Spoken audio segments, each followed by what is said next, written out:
नमस्कार बंधुरा अर्पितास किचेने आपनादेर सबाइके स्वागत। बंधुरा बासी रुटी केउ खेते चाय ना, किन्तु आज आमी एई बासी रुटी दिए सबचेये सहज पद्धतिते घरे थाका किछु उपकरण दिए दुर्दान्त स्वादेर ब्रेकफास्ट रेसिपि आपनादेर साथे शेयर करब। बंधुरा एई रेसिपिटिर नाम हेल्दी आटा टैकोस। बंधुरा रेसिपिटी शुरू करार जोन्नो पैने आमी एकटु तेल निये नेब। तेल गरम हो गेले तेले आमी 3টে शुकनो लंका दिए देबो। शुकनो लंकागुलो तेले भालोभाबे भेजे नेब। बंधुरा रेसिपिटा पुरोटा देखबेन, आशा करी आपनादेर भालो लागबे।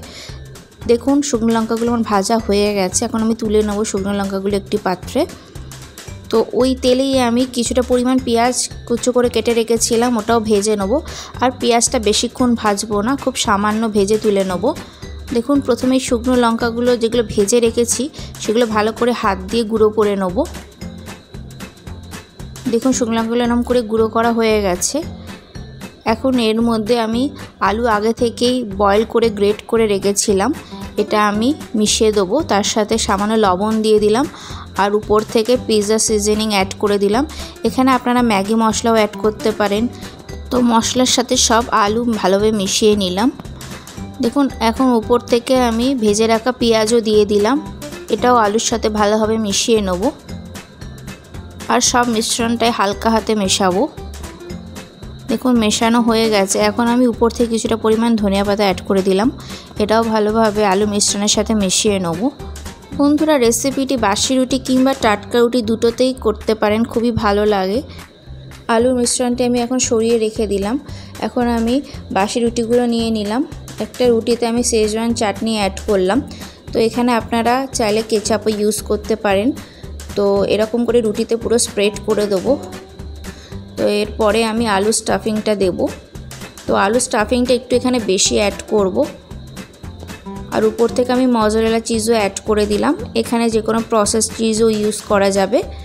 তো আমি এখন রুটিটাকে এইভাবে ফোল্ড করে নেব, নিয়ে প্রেস করে দেবো।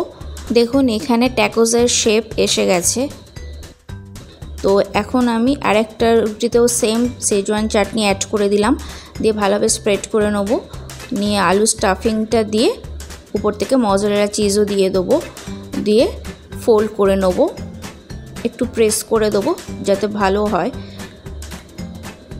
বন্ধুরা রেসিপিটি পুরো দেখার অনুরোধ রইল, আশা করছি আপনাদের ভালো লাগবে। বন্ধুরা রেসিপিটি ভালো লেগে থাকলে আমার চ্যানেলকে সাবস্ক্রাইব করে নেওয়ার অনুরোধ রইল।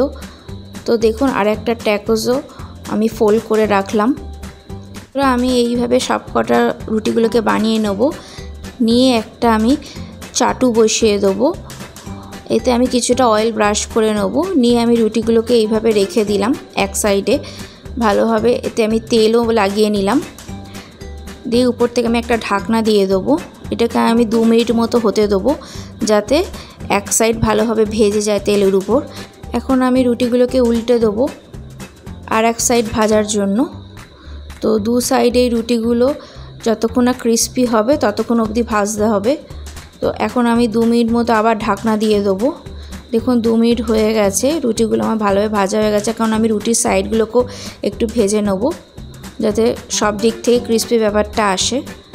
তো দেখুন বন্ধুরা রুটিগুলো আমার ভালোভাবে ভাজা হয়ে গেছে, রুটির কালারও চেঞ্জ হয়ে গেছে, কি সুন্দর গোল্ডেন কালার এসছে। তো রুটি আমার ক্রিস্পিভাবে ভাজা হয়ে গেছে। এখন আমি একটা করে তাওয়া থেকে উঠিয়ে নেব, নিয়ে একটা প্লেটে রেখে দিলাম। দেখুন বন্ধুরা কত সুন্দর চিজগুলো গলে যাচ্ছে।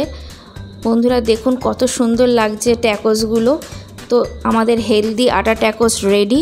বন্ধুরা এটা আপনারা যে কোনো সময় খেতে পারবেন। বন্ধুরা আমার রেসিপি ভালো লেগে থাকলে অবশ্যই শেয়ার করবেন। ভালো থাকবেন, টাটা।